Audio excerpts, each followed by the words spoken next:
The restaurant hummed with quiet energy as the last plates were cleared and the low murmur of conversation died away into the night. Claire methodically wiped the counter with even, calm movements. The activity calmed her, allowing her to focus on the present moment. It wasn't just a matter of cleaning, it was a matter of keeping her thoughts in check, locked away safely where they couldn't harm her. "Claire, do you have a minute?" A familiar voice cut through the silence, soft but commanding. Claire didn't have to look up to know who it was. Daniel, the owner of the restaurant, stood a few feet away from her, his presence easily filling the room. She straightened up, placing her napkin on the counter, and raised an eyebrow. "Let me guess," she said, her tone light but tinged with irritation. "Are you going to ask me out on a date again?" Daniel chuckled, leaning casually against the counter. His self-confidence was almost annoying, but there was something disarming about the way he carried himself, as if he was always in on jokes no one else was hearing. "Maybe so," he replied, smiling playfully. "Skating tomorrow?" "Come on, Claire. Third time's the charm." She opened her mouth, ready to come up with another excuse, but the words wouldn't come. There was a flicker of something in his expression, determination, perhaps, or hope, that made her think. Most men would back off after one rejection, let alone two. But Daniel didn't look taken aback, and his persistence made her doubt. "Why are you so sure I'll say yes this time?" she asked, crossing her arms. "Because you haven't left yet," he replied, his grin widening. Claire couldn't help but laugh, surprising even herself. For a moment, she let her guard down, and in that fleeting second, she wondered what it would be like to say yes. To trust again. "Okay," she said finally, her voice soft but even. "I'll go. Tomorrow." Daniel's smile spread across his face like sunlight breaking through the clouds. "Great. See you at 7, he said, pushing away from the counter and heading for the door. As he disappeared into the back room, Claire stood there, her reflection flickering dimly in the polished countertop. A strange mixture of emotions was seething inside her, excitement, fear, and a faint glimmer of hope. Letting someone into the house was dangerous, like stepping on thin ice. But maybe the risk was worth it. The bus groaned as it flipped over a pothole, its passengers swaying unevenly. Claire sat by the window, watching the gray buildings and streaks of sunlight pass by. Her reflection in the glass caught my attention. She smiled faintly, something she hadn't done for many years. The feeling was strange, unusual, but pleasant. "You look happy," a soft voice interrupted her thoughts. Claire turned to see an older woman sitting next to her. She had kind eyes framed by fine lines, and her hands were neatly placed in her lap. Claire hesitated, unsure whether she should answer. Normally she would have brushed off such a remark with silence, but something about the woman's warmth made her feel safe. "I have a date," Claire admitted, her voice almost shy. The woman's face lit up. "Oh, how wonderful. Is this someone special?" Claire nodded, a small blush appearing on her cheeks. "This is my boss. He's been asking for a long time, and, well, he's persistent. But he's nice. We're going ice skating today." "Skating?" The woman giggled, her eyes sparkling. "It's lovely. You're glowing, darling. It suits you." Claire's smile widened, the words warming her chest.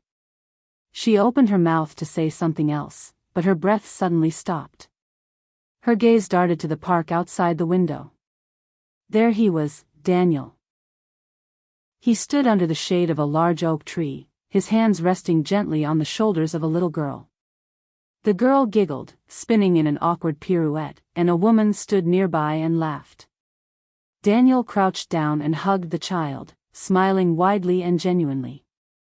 The warmth in Claire's chest turned cold, her smile melting like ice under fire. Her heart began to pound painfully, and her vision blurred. "Honey, what's wrong?" the older woman asked, noticing Claire's tears. Claire blinked rapidly, but tears still spilled down her cheeks. "He lied," she gasped, her voice shaking. He has a family. I'm such a fool. The bus jerked forward and Claire clutched her bag tightly, the weight of betrayal pressing on her chest, making it hard to breathe. She turned to the window. The park was already out of sight, but the image of Daniel's smile did not disappear. She decided that she would not go home and cry. It was too passive to cry, too weak.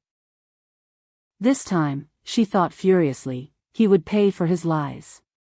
The rink shimmered under threads of twinkling lights, their soft glow reflecting off the smooth, glass surface. Laughter and music mingled with the crisp winter air, creating an atmosphere that must have felt magical. For Claire, however, the beauty of the evening was only a fragile mask for the storm raging within her. She noticed Daniel standing at the entrance, holding a pair of rental skates. His casual smile and impatient wave of his hand seemed too perfect, as if he didn't care about anything in the world. Claire forced a smile and walked towards him, each step calculated. "Ready to skate?" Daniel asked, offering her the skates. "Of course," she replied, her voice too cheerful, almost mocking. They laced up their skates in silence and stepped out onto the ice. Claire moved with practical ease, her skates carving smooth arcs across the surface. Daniel was swaying next to her, his arms shaking slightly as he tried to find his balance. "Not much of a skater, are you?" Claire said, her tone teasing but with a sharp edge to it that didn't go unnoticed. "Not yet," Daniel admitted with a grin. "But I will. Watch me." She pushed him, just a little. He stumbled, but caught himself and laughed. "Oops. Sorry," Claire said, tilting her head in mock innocence. The coincidences continued.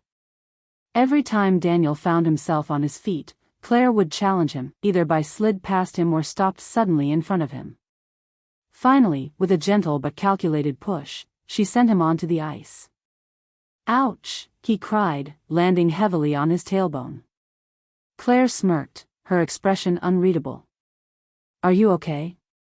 Daniel laughed despite the pain, rubbing his back. "You're not making this easy for me, are you? Are you trying to hurt me?" "Maybe," she answered, half jokingly, half seriously, but there was a dark note in her tone. As they left the rink, Daniel walked with a slight limp, wincing every now and then, but smiling. Claire, however, had dropped the pretense. Her face was cold, and her former cheerfulness had been replaced by something hard. "I saw you today," she said suddenly, her voice cutting through the silence. Daniel blinked. "What do you mean?" "In the park," Claire continued, her words clipped. "With a woman and a little girl. You seemed very happy. Care to explain?" Daniel paused, his smile fading. "And you think?" "I think you lied to me," she interrupted, crossing her arms. "You have a family, don't you?" There was a moment of silence between them. Then Daniel did something that completely threw her off balance. He laughed. A deep, genuine laugh that made her chest tighten with embarrassment and anger. "Come with me," he said in a calm but firm tone. "I will show you the truth." Claire hesitated, searching his face for an answer, but saw only sincerity. Against her better judgment, she followed him into the night, her heart pounding with fear and curiosity.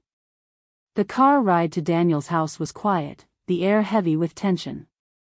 Claire sat with her arms crossed and glanced at Daniel out of the corner of her eye, trying to read his expression.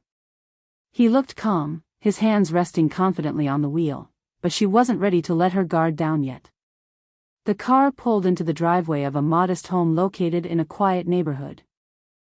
Soft lanterns illuminated the neatly manicured yard, and a wreath hung on the front door, hinting that someone cared about the little details. "That's it," Daniel said, turning off the engine. Claire stepped out of the car, her heart pounding as she followed him to the door. She didn't know what she expected, an apology? An excuse? But nothing prepared her for what happened next. "Uncle Danny," came the little girl's voice as soon as the door opened.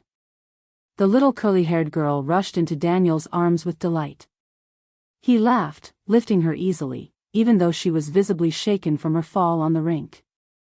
He spun her around, and her giggles filled the hallway. "Mia, slow down," the woman called softly as she walked out of the room. Claire froze, her chest tightening at the sight of the woman. She was beautiful, with soft features and a warm smile. A lot of ideas flashed through Claire's mind.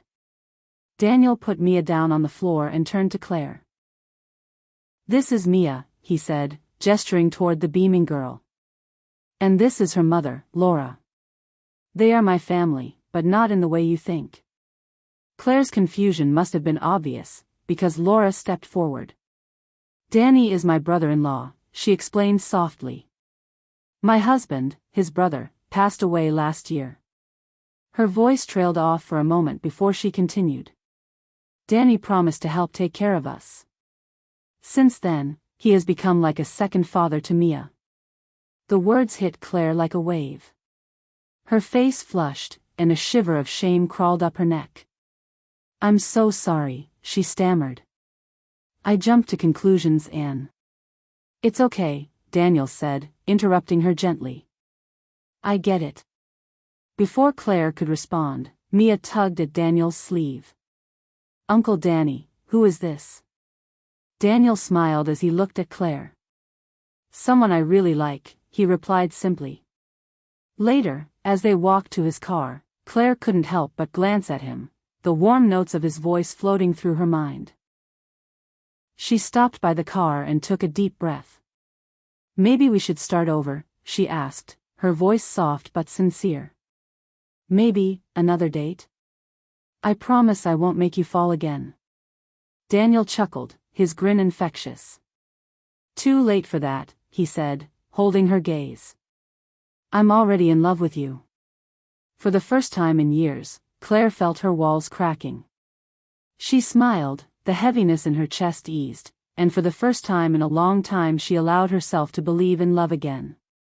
Write in the comments what would you have done and subscribe to our channel D-Damn Mix.